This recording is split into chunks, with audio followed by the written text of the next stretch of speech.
आज सकाळी सकाळी उठल्यानंतर अंघोळ वगैरे केली आणि लगेच स्वयंपाकाला लागली. आता स्वयंपाक करत होती तर मग मिरच्या पण निवडायच्या होत्या. तर मग त्या पण निवडून मला फ्रीजमध्ये डब्यामध्ये स्टोअर करून ठेवायच्या होत्या. मग लगेच मिरच्या पण निवडायला घेतली. मिरच्या वगैरे निवडली, डब्यात स्टोअर करून ठेवली फ्रीजमध्ये. त्यानंतर माझी आई बाहेरून झाडू मारत होती. झाडू वगैरे मारून झाल्यानंतर मी लगेच इकडे दारापुढे छोटीशी रांगोळी टाकून घेतली. त्यानंतर श्रेयाचे पप्पा बाहेर गेले होते तर त्यांनी मिक्स ज्यूस आणि समोसे आणले होते. तर मग मिक्स ज्यूस पिऊन घेतला आणि समोसे मस्त गरम गरम होते. तर मग समोसे पण इथं सगळ्यांनी मिळून खाल्ले. त्यानंतर दुपारनंतर पोटात खूप जास्त दुखायला लागला होता.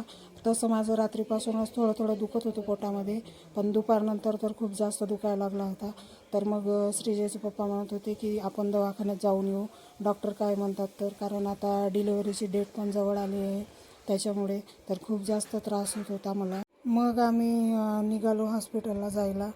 तर त्रास तर खूप जास्त होत होता. तर मग लगेच हॉस्पिटलला पण आलो. तर तिथं पण डॉक्टर होते. मग तिथं थोडा वेळ वाट बघितली कारण नंबर यायचा होता त्याच्यामुळे. मग तिथं डॉक्टरांना वगैरे दाखवलं. मग डॉक्टरांनी चेकअप वगैरे केलं आणि त्यांनी सरळ सांगलं की आता डिलिव्हरीसाठी तुम्ही ॲडमिट व्हा.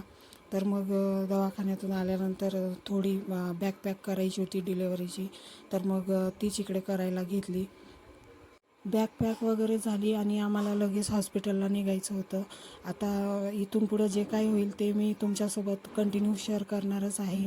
तरी पण तुमचे पण ब्लेसिंग माझ्यासोबत असेच राहू द्या. आणि आपले ब्लॉग 2 दिवस तर काही येणार नाही. त्यानंतर मी कंटिन्यू माझे ब्लॉग टाकण्याचा प्रयत्न करीन.